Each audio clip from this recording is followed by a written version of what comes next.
تو اس لیے اپنے دیکھو ہمارے مذہب پہ چلنا اس وقت تک ممکن ہی نہیں ہے جب تک آپ محنت کے عادی نہ ہو.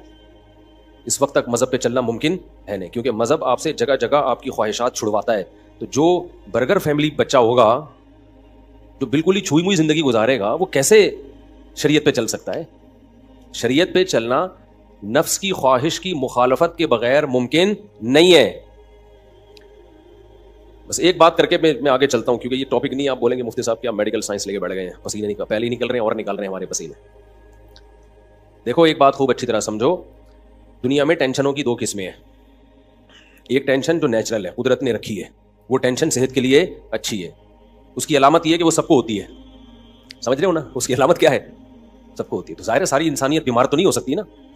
سردی کی ٹینشن یہ سب کو ہوتی ہے کہ نہیں ہوتی؟ جب سردیاں آتی ہیں تو پورے ملک پہ آتی ہے سردی, کسی ایک اکیلے کو نہیں لگ رہی ہوتی, تھر تھر کانپ رہا ہوتا. گرمیوں کی ٹینشن اللہ نے سب کے لیے, تو یہ سب کے مطلب ہے کہ اللہ دینا چاہتے ہیں یہ ٹینشن, یہ آپ کے لیے مفید ہے. کبھی کبھار ہمیں زکام ہو جاتا ہے, یہ سب کو ہوتا ہے. دنیا میں کوئی ایسا آدمی میں نے نہیں دیکھا جس کو کبھی بھی زکام نہ ہوتا ہو.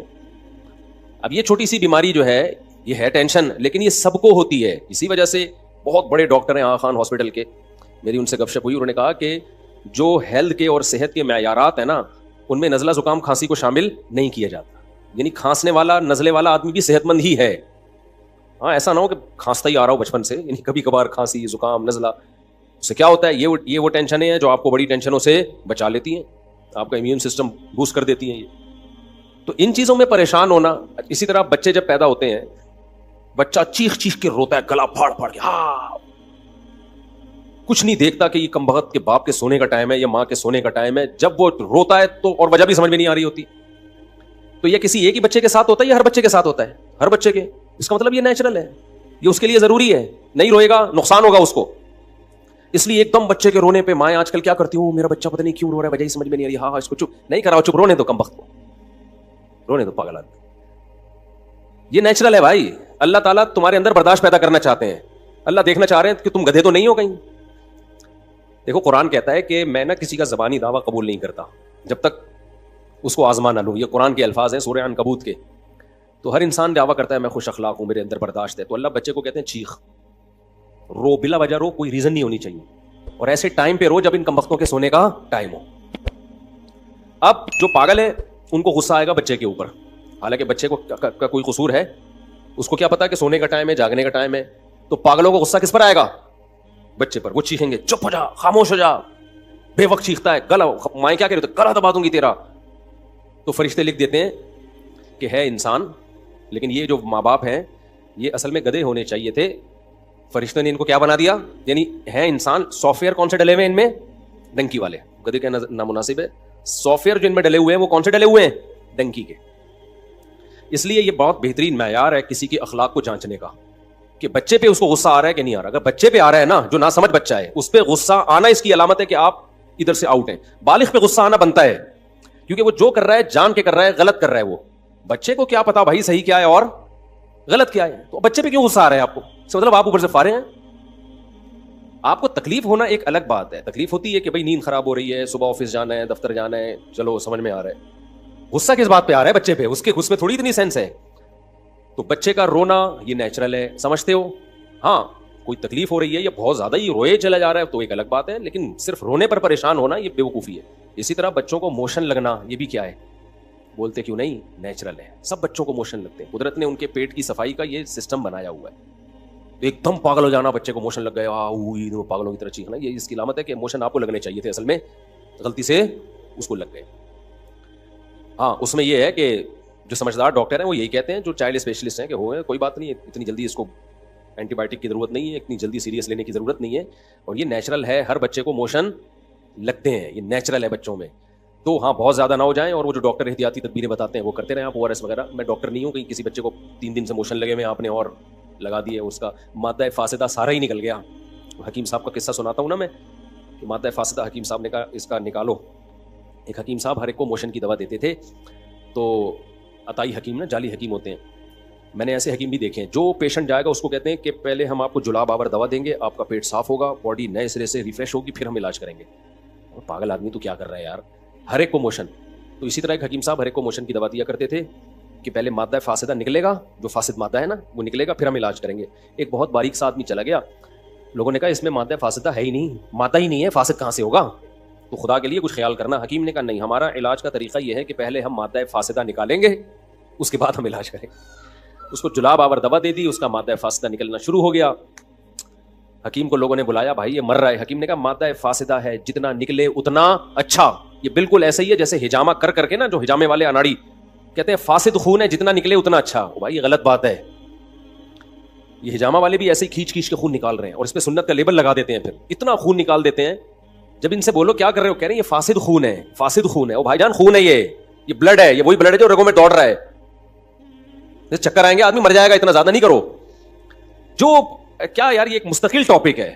ہر شخص پاکستان میں ہر فیلڈ میں ماہر ہے، اور جب تک کسی چیز میں پورا غلو نہیں ہوتا نا، اس وقت تک منجن بکتا نہیں ہے. ہجامہ والوں کو دیکھ لو، ہر بیماری کا علاج کس میں بتایا ہوا ہے؟ ہجامہ میں. آپ بتاؤ، لوگ آپ پر اعتماد کریں نہ کریں ان کا ہیڈک ہے، اس پہ لیبل لگا دیتے ہیں قرآن و سنت کا. تو اسلام کو بدنام کر رہے ہو آپ. ہر چیز ہجامہ، ہر جگہ. بھائی ایسا ہی اگر ہوتا تو یہ ڈاکٹر پاگل ہیں. بڑی بڑی یونیورسٹیاں بنی ہوئی ہیں، پورا میڈیکل سائنس کا ایک علم ہے، صدیوں سے لوگ اس میں ترقی کرتے کرتے آج ایک عروج پہ پہنچے ہیں. وہ سارے منجن بیچ رہے ہیں. ان سب کو چاہیے کلینک بند کر کے بس سرنج لے کے خون چوستے رہے لوگوں کا. تو ایسا کچھ بھی نہیں ہے. تو میں ہر طبقے سے ملتا ہوں، جتنے پھینکو پاکستان میں، قسم اٹھا کے کہہ سکتا ہوں، جتنے پھینکو آپ کو پاکستان میں ملیں گے، پوری دنیا میں اتنے بڑے بڑے پھینکو کہیں بھی نہیں ہے. خیر کیا کریں اب، کہاں وہ مادہ فاسدہ نکال کے پھر ہم بیان شروع کرتے ہیں. تو وہ حکیم کو لوگوں نے کہا کہ حکیم صاحب مادہ فاسدہ نکل رہا ہے، مر رہا ہے. انہوں نے کہا مادہ فاسدہ ہے، جتنا نکلے اتنا اچھا. بالآخر اس کا انتقال ہو گیا، قبر میں دفنا دیا. لوگ حکیم کی کلینک پر آئے، اس کے مطب پہ آئے، کیا ہوا ہے بھائی، یہ تو مر گیا. حکیم نے کہا شکر کرو مادہ فاسدہ نکال کے مرا ہے، ساتھ لے کے نہیں گیا قبر میں، فریش ہو کے گیا. بالکل کوئی باڈی کے اندر گندگی، بولو بالکل صاف ستھرا، نیٹ کلین. تو ایسا نہ ہو کہ بچے کو اتنے ایموشن لگ جائیں کہ وہ سارا ہی مادہ فاسدہ اس کا نکل جائے. اس لیے میں کوئی ڈاکٹر نہیں ہوں، آپ بچے کو چائلڈ اسپیشلسٹ کو دکھایا کریں. لیکن میں صرف ایک آپ کو سمجھانے کے لیے کہ چھوٹی چھوٹی چیزوں پہ جو بہت زیادہ ہم لوگ ایک دم ہائپر ہو جاتے ہیں، مائیں بھی پاگل ہو جاتی ہیں، ہائے کیا ہو گیا، ہائے کیا ہو گیا. کچھ بھی نہیں ہوا بھائی. سب بچوں کے ساتھ رونا پیٹنا بھی ہوتا ہے، چیختے بھی ہیں، چلاتے بھی ہیں، موشن بھی ہوتے ہیں، اور بخار بھی ہوتا ہے بچوں کو. اور بچپن میں جتنا بخار ہو جائے نا وہ زیادہ اچھا ہے. دیکھو شو مارنے کے لیے نہیں کہہ رہا میں، 16-17 سال کی عمر سے لے کے نا مجھے اب تک کتنے وبائیں آتی ہیں، کتنے مسائل ہوتے ہیں. اللہ کا شکر ہے مجھے فیور نہیں ہوتا، اللہ نے بچایا ہوا ہے. اس کی وجہ کیا ہے؟ مجھے صرف ایک دفعہ فیور ہوا ہے، وہ ہجامے کی وجہ سے. وہ اتنا زیادہ ہجامہ کر دیا تھا، مادہ فاسدہ نکالتے نکالتے میں ہی مرنے لگا تھا. خیر پھر وہ ملیریا نے اٹیک کیا، اور ایک آدھ دفعہ ہلکا پھلکا اور ہو گیا ہوگا. وجہ کیا ہے؟ ہمیں بچپن میں ڈاکٹر اچھا مل گیا تھا. جب بخار ہوتا تھا نا بچپن میں، تو میری والدہ مجھے ایک سرجن کے پاس لے کے جاتی تھی، اور وہ آرمی کے سرجن تھے اور اچھے جنرل فزیشین بھی تھے وہ. تو وہ کیا کرتے تھے، وہ ہمیں ہلکی پھلکی دوا دیتے تھے وہ ڈاکٹر صاحب. ہمارا بخار چلتا تھا 15-15 20-20 دن. تو والدہ ان سے کہتی تھی کہ بھائی اس کو جلدی ٹھیک کر دیں. اچھا سب بچوں کے ساتھ یہی حال تھا، وہ بخار کھینچتے تھے 15-15 20-20 دن. تو اب جلدی ٹھیک کرو بھائی. وہ کہتے تھے کہ دیکھو بچوں کا ابھی نا جو امیون سسٹم ہے نا وہ اس وقت ڈیولپ ہو رہا ہے، وہ بن رہا ہے. اگر ابھی سے ان کو اینٹی بایوٹک دے کے ہم بخار کچلتے رہیں گے نا تو بڑے ہو کر بیماری رہیں گے. پھر ہونے تو کوئی مسئلہ نہیں ہے، 15-15 20-20 دن کھینچنے دو اس کو، خود ہی ٹھیک ہوگا یہ. تو وہ اس ڈاکٹر کا ہم پر اتنا احسان ہے، میں تو اس کے لیے دعائیں کرتا ہوں. اچھا پبلک پھر اس ڈاکٹر کے پاس جاتی نہیں تھی، مائیں نہیں جاتی تھی. مائیں کہتی تھی بچہ ٹھیک ہی نہیں ہو رہا. وہ کہتا نہ ہو کوئی مسئلہ نہیں، کوئی ڈینجرس نہیں ہے، کھینچنے دو 15 دن 20 دن 1 مہینہ لگ جائے، کوئی مسئلہ نہیں ہے، آرام کراؤ، اسکول کی چھٹیاں کرا دو اس کو. تو اس ڈاکٹر کی کوئی لفٹ نہیں کراتا تھا. ان کے بارے میں مشہور تھا کہ یار ان کے پاس جا کے بندہ ٹھیک نہیں ہوتا. تو ایک اور ڈاکٹر تھے، پھر لوگ ان کے پاس لے جاتے تھے مائیں. ہماری اماں نہیں لے کر گئی ہمیں، ہماری اماں نے کہا بھائی ٹھیک ہے یہی کھلاتے رہو ہلکا ہلکا. وہ ایک بس لال سا سیرپ دے دیتے تھے، پیناڈول ٹائپ کا ہوتا تھا میرا خیال ہے. تو جو پڑوس میں ایک اور ڈاکٹر تھے وہ بیٹھے ہوتے تھے انجیکشن لے کے نا، ہیوی اینٹی بایوٹک لے کے. ادھر گیا ٹھک بندہ ٹھیک، سمجھ رہے ہیں نا. تو لوگ کہتے تھے یار یہ بندہ ہے ٹھیک، یہ ڈاکٹر کیا ہے، یہ صحیح ڈاکٹر ہے، اس کے پاس جاؤ 2 دن میں بندہ باقاعدہ دوڑنے لگتا ہے. تو یہ خیانت ہے ڈاکٹروں کی. ڈاکٹروں میں بھی دونوں طرح کے ڈاکٹر ہوتے ہیں، اچھے بھی اور برے بھی. اب جو نوٹ چھاپنے کی جس کو فکر ہوگی اس کو اس کی کوئی فکر نہیں ہے کہ یار میں جو اس اتنے سے بچے کو اتنی ہیوی اینٹی بایوٹک دے رہا ہوں اس کے رزلٹ کیا نکلیں گے. کئی بعض دفعہ تو اینٹی بایوٹک ضروری ہوتی ہیں، تو یہ فیصلہ آپ نہ کریں یا میرے بیان سے فیصلہ نہ کریں کہ کھلانی ہے کہ نہیں، یہ ڈاکٹر ہی فیصلہ کرے گا. لیکن ڈاکٹروں میں بھی یہ بات دیکھنی چاہیے کہ کون سا ڈاکٹر لالچی ہے اور کون سا آپ کی صحت کے ساتھ بولو مخلص. تو میرے پر ڈاکٹر کا احسان ہے, انہوں نے مجھے ہیوی ڈوز نہیں دی, انجیکشن نہیں لگائے, اینٹی بایوٹک نہیں دی, اس کا اثر یہ نکلا میں کہاں کہاں نہیں گیا, ایسے ایسے علاقوں میں گیا ہوں جہاں انتہائی شدید سردی, اور ایسے ایسے علاقوں میں گیا ہوں جہاں انتہائی شدید گرمی, نزلے بھی ہوتا ہے, کھانسی بھی, زکام, سب کچھ. اس کی نوبت بہت کم آتی ہے کہ بستر پہ لیٹ جاؤ. اب آنا شروع ہو جائے بیان کے بعد تو ایک الگ بات ہے, وہ تو اللہ کی مرضی. کیا خیال ہے؟ تو میں جو اصل بات آپ سے کر رہا ہوں یہ بھی ہمارے مذہب کا حصہ ہے. اپنی باڈی کو بہت زیادہ چھوئی موئی بولو مت بناؤ. پتہ ہے کچھ ٹینشنیں ایسی ہیں کہ وہ ٹینشنیں اٹھانا آپ کی ٹینشن ختم کرنے کا ذریعہ بنتا ہے, اور کچھ ٹینشنیں ایسی ہیں کہ ان سے جان چھڑانا ٹینشن کا ذریعہ بنے گا. ایک چرسی, وہ چرس نہیں پیتا, خوشی ہوتی ہے یا ٹینشن ہوگی اس کو جب چرس نہیں ملے گی؟ ٹینشن. لیکن اگر وہ یہ ٹینشن اٹھا لے گا تو ہمیشہ کی ٹینشن سے جان چھوٹے گی کہ نہیں چھوٹے گی؟ کیا خیال ہے بھائی؟ جو سگریٹ پینے کی ٹینشن, سگریٹ پینے کا عادی ہے, وہ جب سگریٹ نہیں پیے گا تو خوشی ہوگی یا ٹینشن ہوگی؟ ٹینشن ہوگی. لیکن یہ ٹینشن چند دن اٹھا لے تو یہ بہت بڑی ٹینشنوں سے اس کو نجات دے گی, خرچہ بچ جائے گا اس کا, اور وہ جو اس کی سگریٹ نہ ملنے پر طبیعت خراب ہوتی تھی وہ طبیعت خراب ہونا بند. سگریٹ پینے کے بعد جو اس کو سکون ملتا تھا وہ سگریٹ پیے بغیر ہی ملنا شروع ہو جائے گا. کیا خیال ہے بھائی؟ تو جو سکون کے پیچھے بھاگتے ہیں نا ان کو سکون کے علاوہ سب کچھ ملتا ہے.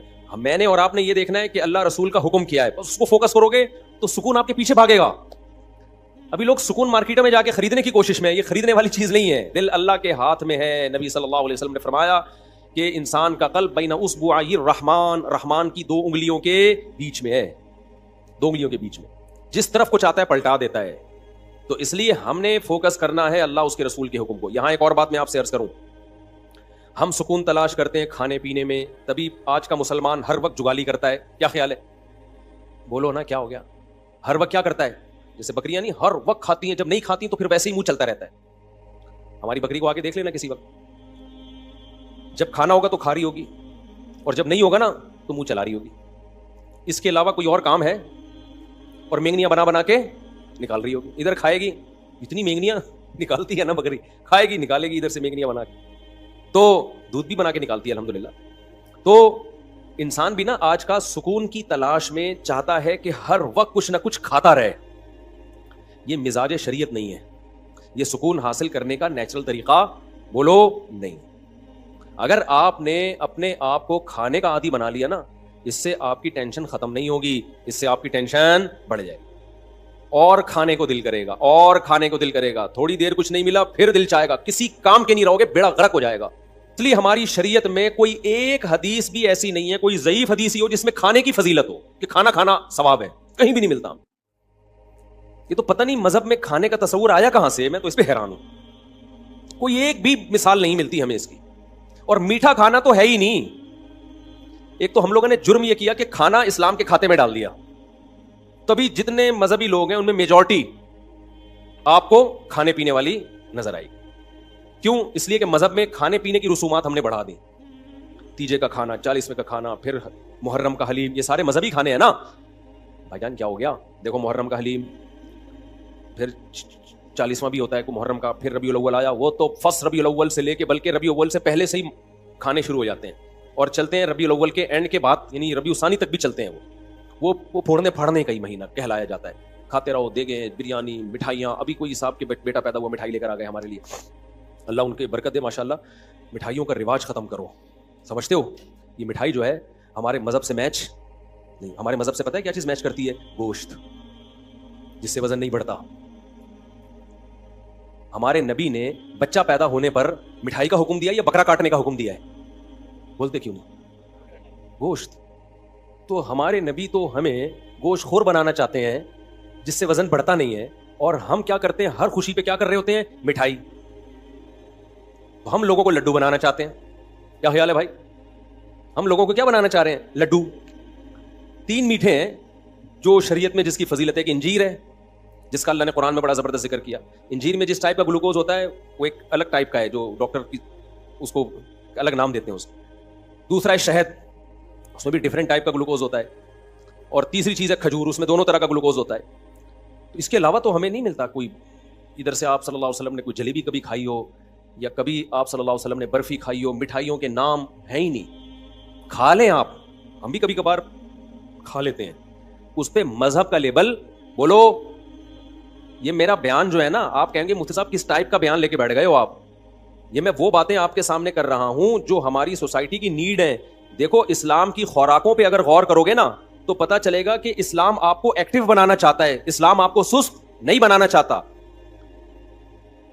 ہمارے جو دیندار حضرات ہیں یا مسلم قوم ہے ان کی خوراکیں ایسی ہیں کہ یہ کمبخت چست ہو ہی نہیں سکتے.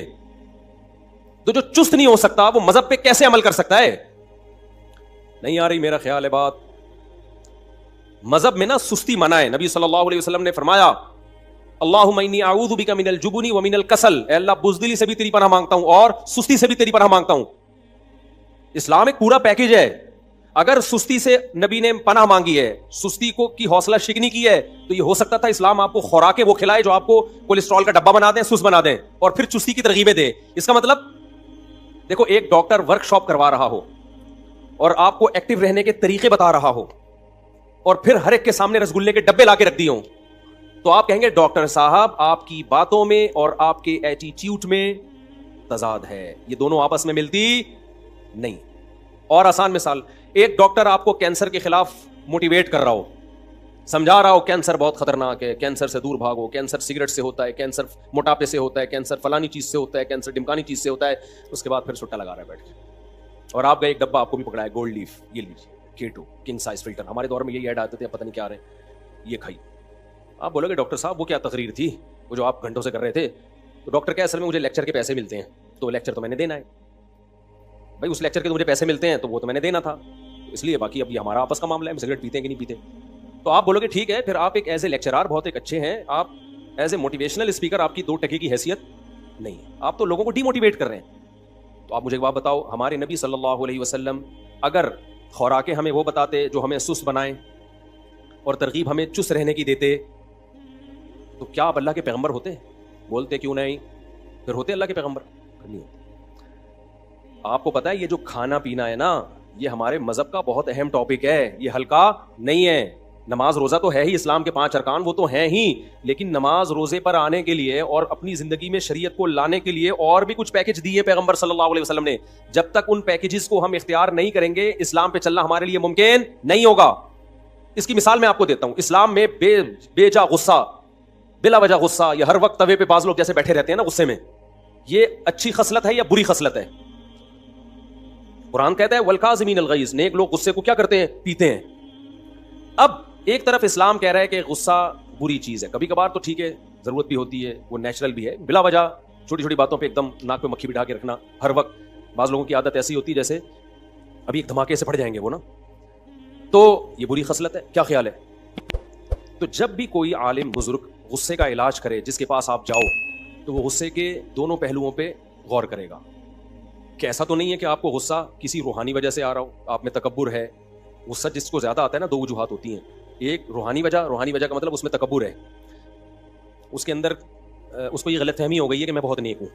بعض لوگوں کو اپنے بارے میں یہ خوش فہمی ہو جاتی ہے کہ میں بہت بولو نیک, یہ بہت بڑی بیماری ہے, اور یہ ان لوگوں کو زیادہ ہوتی ہے جو مشہور ہوتے ہیں, جیسے ہم لوگ, جن کے لوگ ہر وقت تعریفیں کرتے رہتے ہیں, مفتی صاحب آپ اتنے اچھے, آپ اتنے اچھے. تو بعض دفعہ آدمی کو اپنے بارے میں وہم ہوتا ہے شاید واقعی میں بہت اچھا ہوں, یہ ہو جاتا ہے.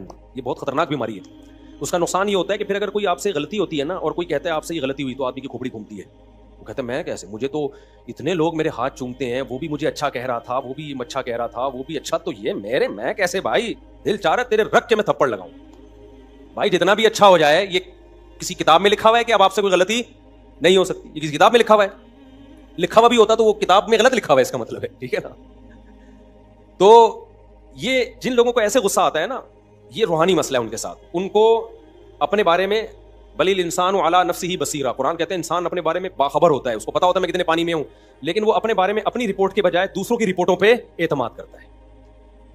لوگ کہہ رہے ہیں بھائی بہت اچھا, تو وہ اپنے بارے میں خوش فہمی میں. یہ بہت مسئلہ مذہبی اسکالرس کے ساتھ بھی ہوتا ہے, اور جو بھی اس طرح کے ذرا مشہور لوگ ہوتے ہیں نا, ان کے بگڑنے کے چانس زیادہ ہوتے ہیں. وہ وہم ہو جاتا ہے کہ میں بہت, ایک صاحب تھے, انہیں کوئی بوڑھا بھی ذرا سی نصیحت کرتا نا, تو وہ بہت غضبناک ہوتے ہیں. یہ بھی نہیں دیکھتے کہ یار بوڑھے کا تو تھوڑا سا, یہ عمر میں آپ سے زیادہ ہے, ٹھیک ہے علم میں نہیں ہوگا, لیکن عمر کا بھی تو کوئی خیال ہوتا ہے نا. ایک نوجوان عالم کو جب کوئی بوڑھا تنبیہ کر رہا ہو, تو اس عالم کو اپنے علم کو ایک طرف رکھ لینا چاہیے, اس بوڑھے کے بڑھاپے کا خیال کر لینا چاہیے کہ یار بڑے بزرگ ہیں, چھوڑو ڈانٹ کھا لو تھوڑی دیر کے لیے. تو وہ جو ان عالم کو نا بہت زیادہ غصہ آتا تھا, کوئی بھی نصیحت کرے بہت زیادہ غصہ آتا تھا. تو میں بڑا پریشان تھا کہ یار ان مولانا کو ہو کیا گیا ہے, کوئی ذرا سی بات کرتا ہے ایک دم ایسے, اور بات بھی صحیح کر رہا ہوتا ہے وہ. تو کسی نے بڑا اچھا تبصرہ کیا, انہوں نے کہا اصل میں ان مولوی صاحب کو اپنے بارے میں یہ وہم ہو گیا ہے کہ میں بہت نیک, بعض دفعہ ہو جاتا ہے انسان ہے, تو یہ وہم دور کرنے کی ضرورت ہے کہ حضرت آپ کو بہت زیادہ نیک نہیں ہے, ایسے ہی ہیں جیسے سب لوگ ہوتے ہیں. اب اس کا مطلب یہ نہیں کہ آپ علماء کو جا کے بتانا شروع کر دیں حضرت آج ہمیں پتہ چلا آپ اتنے ہیں نہیں. تو آپ کا کام علماء سے عقیدت محبت ہی ہے, سمجھ رہے ہو. ہاں کوئی واضح غلطی نظر آئے 2 اور 2 4 کی طرح, تو اس پہ ایک دفعہ تنبیہ کر دی جائے, لیکن خود عالم کی تو ذمہ داری ہے نا وہ اپنے بارے میں غور کرے, حد سے زیادہ خوش فہمی میں مبتلا نہ ہو. تو غصہ ختم کرنے کا ایک روحانی بھائی یہ وجہ ہے, تو جو بزرگ ہوں گے سچی مچی کے بزرگ ہوں گے وہ آپ کے اس ٹیکنیکل فالٹ کو دور کریں گے, آپ کے اندر سے خود پسندی کو ختم کریں گے. بھائی نارمل رہو, جیسے سارے ہیں نا ایسے ہی بن کے رہو.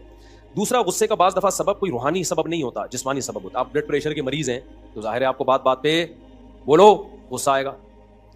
تو جو اللہ والے بزرگ ہوں گے وہ آپ کے غصے کے علاج کے لیے یہ بھی کہیں گے کہ بھائی ڈاکٹر کو بھی دکھاؤ, کوئی جسمانی بیماری تو نہیں ہے کہ ہر تھوڑی دیر کے بعد آپ کی رگ پھڑکنا شروع کر دیتی ہے, بیٹھے بیٹھے ایسا لگتا ہے جیسے کسی نے نیچے سے چولہا جلا دیا ہو. کیا خیال ہے بھائی؟ بعض لوگ ہوتے ہیں بیٹھے بیٹھے نا ایسا لگتا ہے کوئی چولہا جلا کے چلا گیا ہے, آرام سے بیٹھے ہوئے تھے ایک دم پتہ نہیں کیوں پھٹکنا شروع ہو گئے. ہوتا ہے کہ نہیں ہوتا؟ تو وہ کیا ہے بھائی, یا تو بلڈ پریشر کی بیماری ہے یا اعصابی کمزوری ہے, پٹھے کمزور ہو گئے ہیں, مسل کمزور ہو گئے ہیں, برداشت ختم. بڑھاپے میں غصہ زیادہ آتا ہے, تبھی تو اللہ نے بوڑھے والدین کے بارے میں کہا کہ اگر وہ جھڑکیں تو آگے سے اف مت کرو, کیونکہ بوڑھے ہو گئے ہیں, اب ان میں برداشت ختم ہو گئی ہے. تو غصے کا آپ کی صحت سے بہت گہرا تعلق ہے. تو اب مجھے ایک بات بتاؤ, جو یہ چاہتا ہے کہ میں جنت میں جاؤں اور بلا وجہ غصہ نہ کروں, تو شریعت کے اس حکم پہ چلنے کے لیے اس کو اپنا روحانی علاج بھی کرانا پڑے گا. روحانی سے وہ ٹوپی ڈراموں والا عاملوں کا نہیں, ان کو تو خود علاج کی ضرورت ہے. تو اب مجھے ایک بات بتاؤ, جو جہنم سے بچنا چاہتا ہے اس کو اپنے غصے پہ کنٹرول کرنا پڑے گا کہ نہیں پڑے گا؟ تو کیا اس کے لیے صرف روحانی علاج, یہ روحانی سے مراد تکبر ختم کر دے, دنیا کی محبت ختم کر دے, صرف یہ کافی ہوگا؟ یہ جسمانی علاج کی بھی ضرورت ہے کہ نہیں ہے؟ یقیناً ہے, جسمانی علاج کی بھی ضرورت ہے. تبھی تو ہمارے نبی صلی اللہ علیہ وسلم نے عبادت میں اعتدال کا حکم دیا, فرمایا تمہاری جان کا بھی تم پر حق ہے. بعض صحابہ پوری رات نماز پڑھتے تھے تو نبی نے ان کو منع کیا. وجہ اس کی کیا ہے بھائی؟ آپ کی صحت خراب ہوگی تو آپ کا گھر والوں کے ساتھ ایٹیٹیوڈ خراب ہوگا, آپ ڈپریشن میں الٹا کام کرو گے جا کے. فوجیوں میں دیکھو نا, رات کو ٹائم پہ سلایا جاتا ہے, وہ سلانا بھی گورنمنٹ کی طرف سے پابندی ہے. سوئے گا تو ان کو پتا ہے نہیں سوئے گا صبح اٹھ کے کیا کرے گا. جو جنگ لڑنے والے ہوتے ہیں یا جہاں بھی سیکیورٹی کا مضبوط نظام ہوتا ہے نا, تو اس میں ملازمین کو سلانا بھی پابندی ہوتی ہے. سونا ہم جب مدرسے میں پڑھتے تھے نا تو ہم پہ یہ بھی پابندی تھی کہ آپ نے اتنے بجے لازمی سو جانا ہے. مجھے یاد ہے میرے استاذ بہت زیادہ اس بات پہ سختی کرتے تھے کہ دوپہر قیلولہ کیا ہے کہ نہیں کیا. ان کو پتا ہوتا ہے ان کمبختوں نے اگر دوپہر نہیں سوئے نا تو یہ پڑھیں گے نہیں, پھر یہ تھکے تھکے رہیں گے, پڑھائی میں دل نہیں لگے گا ان کا. تو یہ خوب سمجھ لیں, مذہب پہ چلنے کے لیے, اللہ کو راضی کرنے کے لیے جیسے روحانی بیماریوں کا علاج کرنا ضروری ہے, ایسے ہی جسمانی بیماری کا علاج بھی ضروری ہے.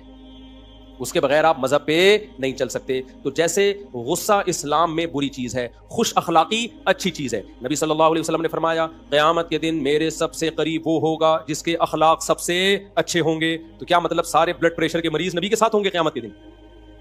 بولو نا بھائی. نہیں, بلڈ پریشر والوں کا وہ تو کہاں ہوں گے, وہ تو اچھے اخلاق ان کے بہت مشکل ہے نا. اسی طرح یاد رکھو, ہاں ایک اللہ کی طرف سے بیماری مسلط ہو گئی, اس پہ تو پھر صبر کا ثواب ملتا ہے. وہ تو اللہ کی, جیسے ایوب علیہ السلام ساری زندگی بیمار رہے ہیں, اس میں ایوب علیہ السلام کا قصور نہیں تھا, وہ بیماری کس کی طرف سے تھی؟ اللہ کی. اور علماء کہتے ہیں ایسی بیماری میں صبر کی توفیق بھی ملتی ہے, جس میں انسان کی اپنی حماقت نہ ہو, بلکہ یہ کس کی طرف سے ہو؟ اللہ کی طرف سے ہو. ہماری بیماریاں ہماری اپنی حماقتوں سے ہیں, اللہ کی طرف سے نہیں ہیں, اپنی حماقتوں سے ہیں. تو اب میں یہ اتنی لمبی تمہید کے بعد آپ سے عرض کر رہا ہوں کہ اسی طرح جیسے اسلام میں غصہ حرام ہے, بد اخلاقی حرام ہے, اسی طرح اسلام میں سستی بھی کیا ہے؟ بولو, حرام. سست آدمی نماز پڑھ سکتا ہے؟ فجر میں دیکھ لو, فجر میں کسی بھی مسجد میں پکے نمازیوں کا ریشو دیکھو, عام لوگوں کی بات نہیں میں کر رہا, کتنے تھوڑے نمازی ہوتے ہیں. تو یہ کیا اس کی علامت ہے کہ اتنے جو تھوڑے نمازی ہیں یہ اس لیے ہیں کہ قوم چست بہت ہے, ایکٹیو بہت ہے. نمازیوں سے نہیں اٹھا جاتا, نمازیوں سے فجر میں نہیں اٹھا جاتا. کیوں؟ سست ہیں. اور بہت سارے کام ہمارے دیکھ لو, ایک کام نہیں ہے, صرف نماز پڑھ کے ایسے رہے ہوتے ہیں, ایسے پڑھ رہے ہوتے ہیں. ایک صاحب کو میں نے دیکھا نماز پڑھ رہے ہیں, ایک ٹانگ پہ پورا زور, پھر تھوڑی دیر میں یہ والی ٹانگ ہلکی, دوسری. ابے تجھ سے سیدھا کھڑا نہیں ہوا جا رہا یار, اللہ کے سامنے تم کھڑے ہو, اتنی سستی, یہ سستی ہے نا.